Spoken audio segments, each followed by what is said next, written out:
اس گھر کی رونقیں اگر ماند پڑی ہیں تو اس میں میرا اور آپ کا اتنا ہی کردار ہے جتنا کہ اس گھر کو چلانے والوں کا، کیونکہ ہم بھی تو اندھے، گونگے اور بہرے بن گئے، ہم بھی تو اپنے ذاتی مفاد کے چکر میں ملکی مفاد کو نظر انداز کرتے رہے، ہم بھی تو خود غرضی میں اتنے آگے نکل گئے کہ ہماری عیاشیوں اور چھوٹے چھوٹے فائدوں کے چکر میں ہمارا ہی گھر مقروض ہو گیا، اور حالت یہاں تک پہنچ گئی کہ پاکستان کا ہر سرکاری ادارہ بدترین خسارے میں چلا گیا۔ لیکن اس کے باوجود فرق ہی نہیں پڑتا۔ دنیا میں کوئی ایسی قوم آپ مجھے دکھا دیں جس کے پیسوں سے سرکاری ادارے چلتے ہوں اور وہ مسلسل خسارے میں ہوں، اور وہ قوم خاموش تماشائی بن بیٹھی ہو۔ دنیا کی مجھے کوئی ایک ایسی قوم دکھا دیں جس کی خون پسینے کی کمائی سے پارلیمنٹ میں اجلاس بلائے جاتے ہوں اور وہ سوال بھی نہ کرے کہ اس اجلاس کا نتیجہ کیا نکلا، میرے بارے میں کیا بات کی گئی، ہمارے بارے میں کیا بات کی گئی، عوام کے بارے میں کیا بات کی گئی۔ دنیا کی وہ قوم آپ مجھے دکھا دیں جو ٹیکس اس لیے نہ دے کہ وہ جانتی ہو کہ ملک چلانے والے کرپٹ ہیں، لیکن ان کو منتخب کرنے والی بھی وہی قوم ہو۔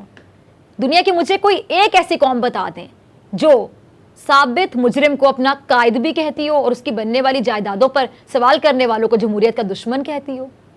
سوائے ہمارے ایسی کوئی قوم نہیں ہے، ڈھونڈیں گے بھی تو نہیں ملے گی، لیکن ہماری قوم ہے۔ کیا کہوں، ماشاءاللہ الحمدللہ کیا بولوں۔ وزیر اعظم پاکستان عمران خان صاحب، کئی لوگوں کو ان سے اختلاف ہے، ہمیں بھی ہوتا ہے، کئی لوگ نہیں چاہتے کہ وہ وزیر اعظم کی کرسی پہ بیٹھے رہیں، کوئی بات نہیں، ان کا سیاسی حق ہے، ان کی رائے ہے۔ کئی لوگ ان سے ناخوش ہیں اور کچھ تو بہت زیادہ ناخوش ہیں، چلیں یہ بھی ان کا حق ہے، رہیں ناخوش۔ کئی لوگ ان پر تنقید کرتے ہیں اور جہاں بنتی ہے تنقید ہم کھل کر تنقید کرتے ہیں اور کرنی بھی چاہیے، بے شک یہ ہم سب کا جمہوری حق ہے، آئینی حق ہے، لیکن کی ذمہ داری ہوتی ہے، اور وہ یہ کہ جب کوئی بھی انسان، کوئی بھی شخص حق کی بات کرے، آپ کو تلخ ہی صحیح مگر حقیقت بتائے، تو اس کی بات کو اس لیے نظر انداز نہیں کرنا چاہیے کہ آپ کو اس سے اختلاف ہے، سیاسی اختلاف ہے، بلکہ اختلاف رکھتے ہوئے کم از کم اس کی بات کو ماننا چاہیے، تسلیم کرنا چاہیے۔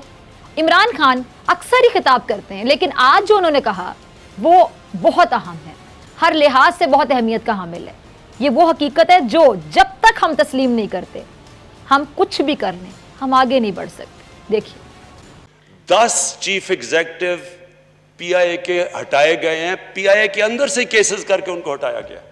کون سا دنیا کا ادارہ چل سکتا ہے جدھر 11 سالوں میں 10 ان کے ہیڈز بدل جائیں؟ پاور سیکٹر کے اندر جو ادارے ہیں، پی آئی اے، ریلویز، یہ سارے لاسز ہیں۔ سٹیل مل 34 ارب صرف بند سٹیل مل میں سیلریز میں دے چکے ہیں۔ جس پیپلز پارٹی کے دور میں اس کا 8 ارب سرپلس سے جو اس کا دیوالیہ نکلا تھا، وہ آگے سے کہہ رہے جی مزدوروں کو نہیں ہٹا رہا، کیونکہ انہوں نے اندر گھسائے ہوئے ہیں، پولیٹیکل بھرتیاں کر کے ان کو تباہ کیا، پی آئی اے کو تباہ کیا، یہ اس کو کیا، پاور سیکٹر کو کیا۔ میں آج ساری اپنی قوم کے سامنے کہہ رہا ہوں کہ جب تک ہم اب ان اداروں کو ٹھیک نہیں کرتے اور ان کے اندر جو مافیاز بیٹھے ہوئے ان کو ٹیک آن نہیں کرتے، ہم بجائے بیسٹ آف ٹائمز اگر ہم نے ٹھیک کر دیا تو یہ ہمارے بہترین ٹائم آ جائے گا، آگے اچھا وقت ہے۔ اگر نہیں کرتے اب یہ کمپاؤنڈ کرے گا، یہ اور ہمیں نیچے لے جائے گا۔ آج یہاں آپ کو کھڑا ہو کے یہ کہہ رہا ہوں کہ ہم تیار ہیں اب اس ڈراسٹک چینجز کے لیے۔ جب بھی آپ چینجز کریں گے کسی سیکٹر کے اندر، جو لوگ ایک کرپٹ نظام سے فائدہ اٹھاتے ہیں، جن کو سٹیٹس کو کہتا ہے، وہ ریزسٹ کرے گا۔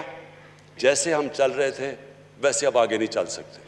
34 ارب روپے ایک بند سٹیل ملز کے ملازمین کو تنخواہوں کی مد میں دے دیے گئے۔ کیا میں پوچھ سکتی ہوں کیوں؟ یہ 34 ارب روپے کس کے تھے؟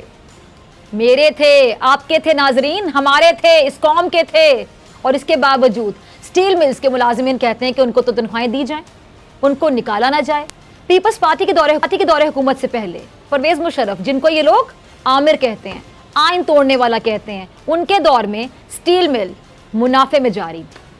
پیپلز پارٹی کا جمہوری دور آیا اور جمہوری دور آتے ہی یہ منافع افسوس کے ساتھ کہوں گی نقصان میں بدل گیا، اور اتنا نقصان کی حالت اب یہ ہے کہ سٹیل ملز مکمل طور پر بند ہے۔ کیوں؟ کوئی جواب دے گا؟ کیوں پیپلز پارٹی کے جمہوری کارکنان نے یہ سوال نہیں کیا اپنے قائدین سے؟ کیوں انہوں نے نہیں پوچھا کہ ایک منافع میں چلتا ہوا ملک کا اہم ترین ادارہ اچانک مردہ ہی ہو گیا؟ ایسا نقصان آصف ریاض زرداری کی کسی شوگر مل کو کیوں نہ ہوا؟ یہ نقصان نواز شریف کی شوگر مل یا دوسری کمپنی کو کیوں نہ ہوا؟ آج میں پوچھتی ہوں کیوں اس ملک میں رہنے والوں نے اپنے قائدین سے یہ سوال تک نہ پوچھا کہ آج تک کسی ایک سیاسی جمہوری رہنما یا لیڈر کی کوئی ایک کمپنی مجھے دکھائیں جو بدترین خسارے کا شکار نہ ہوئی؟ اگر ہوا تو ملک کا سرکاری ادارہ ہی ہوا، ان کی اپنی جو کمپنیز ہیں، انڈسٹریز ہیں، ان میں کوئی آپ کو خسارہ نظر نہ آئے۔ سٹیل مل تباہ ہو گئی، سرکاری عمارتیں، سڑکیں گروی رکھی جاتی رہی، یہی قوم جشن مناتی رہی، مٹھائیاں تقسیم کرتے ہیں، بات بات پہ ڈھول کی تھاپ پہ رقص کرتے ہیں، تباہی پر بھی، اپنے نقصان پہ بھی کوئی اتنا انجوائے کرتا ہے؟ آج میں پوچھتی ہوں، خود کو برباد کرنے کا جشن منانے والی یہ پہلی قوم ہے، شاید پہلی قوم دنیا میں، پہلی اور آخری، اس کے بعد آپ کو کوئی قوم نظر نہیں آئے گی ایسی۔